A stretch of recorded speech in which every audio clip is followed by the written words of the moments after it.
Esse vídeo não é sobre a Venezuela ou Maduro, isso aqui é sobre o Brasil, presta bem atenção. Quem ainda não entendeu isso está perigosamente desinformado ou então do lado errado da história. Você precisa entender que quando um presidente dos Estados Unidos declara que vai retomar a lógica da doutrina Monroe, ele não está falando de diplomacia, ele não está falando de acordos ou negociação. O que ele está dizendo é que a América Latina volta a ser colônia, que nossas terras voltam a ser quintal, que as nossas riquezas voltam a ser instrumento para a riqueza deles, não nossa.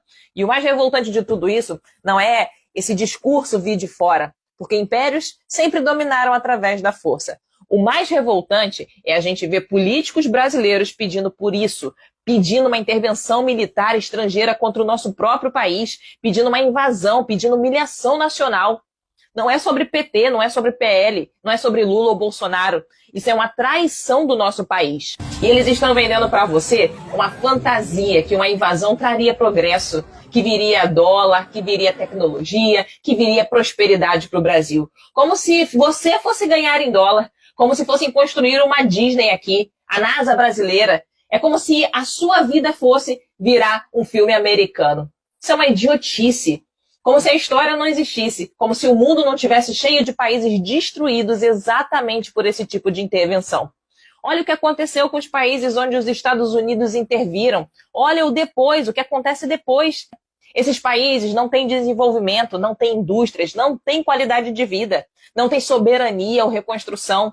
Historicamente, o que existe é destruição institucional, é roubo de recursos, é endividamento eterno e depois abandono, um povo empobrecido. E sabe quem é que não fica nas ruínas depois que toda a riqueza é roubada? As elites entreguistas, os canalhas, os traiçoeiros, políticos milionários que hoje pedem invasão. Esses já são milionários, eles têm patrimônio fora, eles têm rota de fuga. Quando o país afundar, eles vão embora com a família deles. E você, o povo, você fica. Você que não tem visto americano, europeu, que não tem casa em outro país, que não tem um plano de saúde para sua família, que está endividado. Só para você saber, com o nome sujo, lá nos Estados Unidos você não consegue nem tirar o visto. Quanto mais colocar o seu pé lá.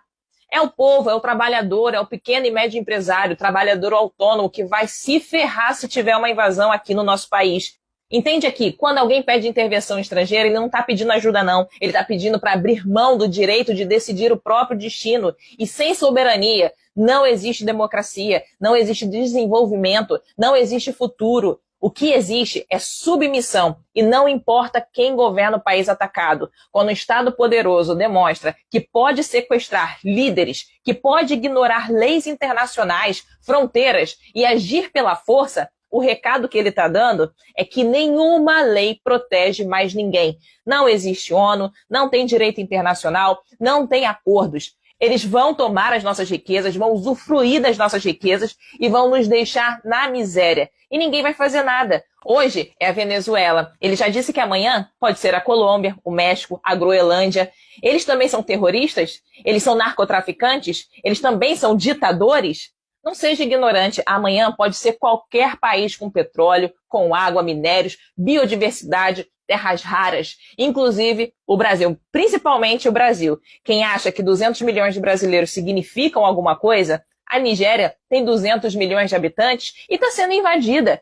Se você defende uma invasão em qualquer país, você não entendeu nada sobre o colonialismo. Populações sempre foram descartáveis quando o interesse econômico fala mais alto. E por isso que é muito grave políticos que defendem intervenção militar estrangeira. E se a gente normalizar esse discurso agora, depois não adianta chorar quando o saque vier, quando a miséria aumentar e quando disserem que é tarde demais. Isso não é terrorismo, isso é consciência histórica. E quem ainda aplaude esse tipo de discurso precisa parar e estudar, porque o preço da ignorância política sempre é pago pelos mais pobres. Sempre. Desperta.